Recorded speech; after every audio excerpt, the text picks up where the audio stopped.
Hello everybody, welcome back. This is Harry from Keep It Real. This is my review of Captain America: A Brave New World.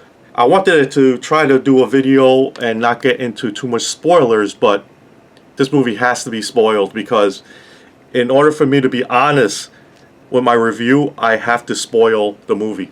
I can't say this was a good movie. I would like to say it was a good movie because I actually liked the last three Captain Americas.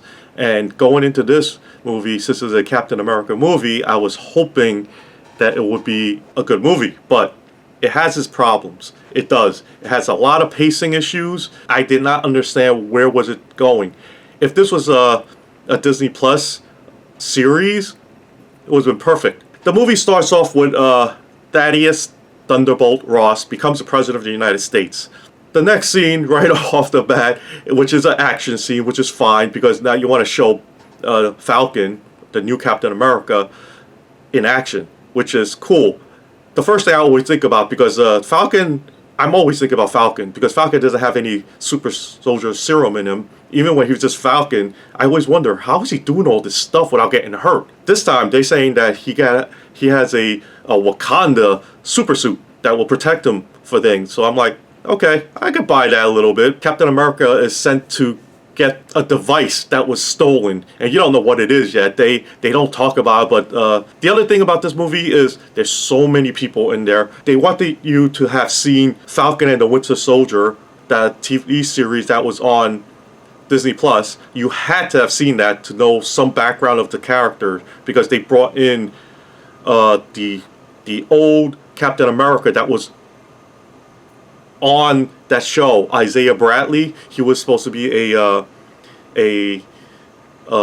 super soldier as well. That was they were testing him on it. Giancarlo Esposito's part was a sidewinder. He steals this product, some item. You don't know what it is yet. Another movie you have to have seen. There's 3 movies or 2.5 movies you have to have seen for this movie to make sense. You have to have seen The Incredible Hulk, the old original, the movie with that was, I guess, the second movie of the MCU right after Iron Man.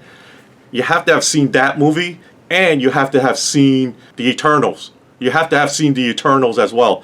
Just the fact that you had to have seen these movies before puts a little crutch into the whole story. If you don't know what's going on and don't know what happened in those movies, you're not going to know what's going on with this. This movie is about the fact that, remember in the end of Eternals, they had the Celestials that came up. It was coming out of the earth, and then it stops. Supposedly, within the Celestial, which becomes Celestial Island is what they call it now, within the inside of the Celestial, they found a new metal. It's called adamantium. Yes, the metal that's inside Wolverine. So they just brought in adamantium to the MCU, which means that sooner or later they're going to bring in the X-Men. Ross, now that the President of the United States, is trying to sign a treaty with the other countries in the world to basically share the adamantium, because people are all fighting for it. They all want it. The leaders were about to sign the treaty. There was assassination on Ross's life. Isaiah Bradley and a few others were brainwashed, like Bucky was in The Winter Soldier, with some words they say to him or whatnot. At this time, it's this old song, some music that triggers them to want to kill or follow directions, and the direction was to shoot Thaddeus Ross, the president. So now Isaiah Bradley's in prison, and since he's Sam's friend, he's all upset, and he goes, "I gotta prove him innocent." Sam has a new guy that hangs out with him. He's the new Falcon. He's the comic relief. He did okay. He's the guy, he traces the call. They find out where this call came from, and they find out that that's where the guy is actually triggering these activating these soldiers to kill or follow orders.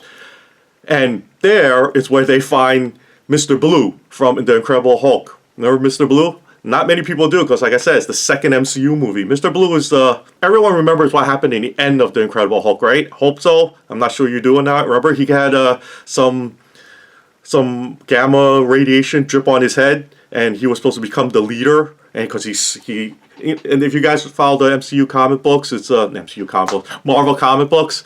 The guy with the big head, he gets a big head because his brain expands, and he becomes very smart and knows everything.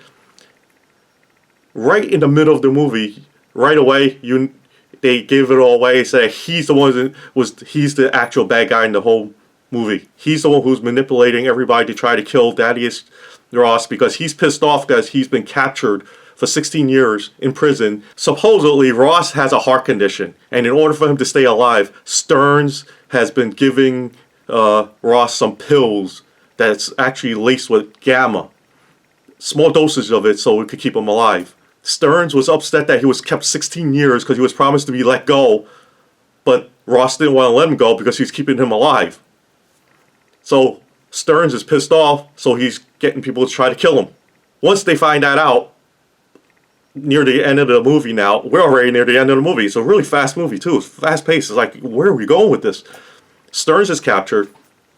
Now we learn that Stearns is manipulating Ross too, because what Stearns did, he gave those pills that Ross was taking was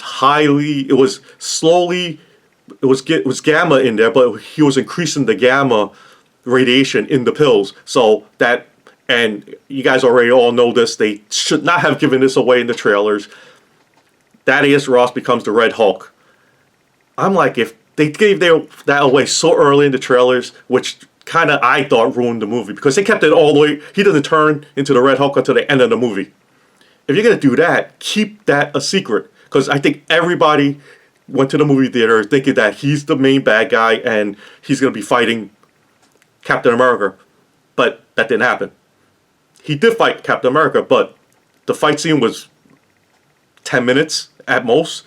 It was okay. It wasn't great. Long story short, Thaddeus Ross becomes the Red Hulk because the Stern triggers him through the loudspeaker. How he did it, I have no idea. They captured him not too long before the president was making a speech. And then out of the blue, there's a recording coming out on the speakers that triggers Ross to become the Hulk. This is where more problems happen, if anyone knows what the Falcon is. And if you watch the Avengers movies, Thor had a very hard time beating, or even just fighting, the Hulk. Falcon, no superpowers, has a somewhat of a power suit and power wings, held his own against the Red Hulk. He was getting thrown around everywhere, but he did not get hurt. He hurt his shoulder a little bit. I'm like, give me a break. Captain America would have problems fighting the Hulk, but Falcon with a little suit, not even an armor suit, not like Iron Man. Remember Iron Man had the Hulk Buster? He took a hard time beating the Hulk. But the Falcon that could fly held his own against the Red Hulk. I think that this movie had a lot of issues because I heard there was a lot of reshoots that changed a lot of things, and I could see why they did it, because out of the blue, right in the near the end of the movie as well, before the fight scene with the Red Hulk, Bucky shows up. Yeah, the Winter Soldier just pops up. Unnecessarily, just pops up and says, try to tell him, you don't need the serum. You don't need to be a super soldier. Be who you are. You deserve to be Captain America. Well, here's the end, and they had the battle happens. Sam brings the president to the cherry blossom trees. Then the Red Hulk reminisces about him and his daughter taking a walk with the cherry blossom. Then he changes back to the president again. Ross turns himself in and locks himself up in the Raft prison, the one that we saw in Civil War. So they brought that back. He says that since he's the Red Hulk, he's safer for society to be locked up, and that's how the movie pretty much ends. Good for what it is, but to be honest with you, this movie should have been a TV series because it will work better on Disney Plus. The action scenes were fine. It was kind of disjointed, like I said, because it had its moments of like the action was cool, and then it just slows to a slow pace when they start to investigate stuff that you didn't even care about. overall, this movie had its problems. It has a lot of problems. But once again, like I said, people, you could like it, and you know, it's an okay movie. Is it good? It's a good time, I guess. You know, for Friday night, you have nothing better to do. Go to a movie, have some popcorn. Is it one of the better ones? No, it's not. I mean, my rating for this movie, I would say, I'm not gonna give it a terrible. It had its moments. It also had a lot of bad moments as well, let me tell you. But 2.5 out of 5. I say 50-50. So, you know, if it's out of 10, I say 5 out of 10. It's worth going. It's worth a watch. Would I see it again? No, I wouldn't. Would I recommend you guys to see it? That's, I guess, the biggest thing. If you want to save your money and wait for it to come out on streaming, I will wait for it to come out on streaming. My opinion is, I think they definitely had something, and they could have done better. And I hope that, you know, maybe, you know, going forward there'll be another. I was looking at some trailers for the Thunderbolt movie that's coming out this summer, and that looked a lot more fun. A lot more fun, and that looks better. We'll see how that goes. That was the problem with this movie. It wasn't fun. Overall, that's my take on this movie. You know, if you guys watched the movie, let me know what you think. Leave a comment down below. Give us a like, follow us, subscribe, and I'll see you next time on my next review. Bye.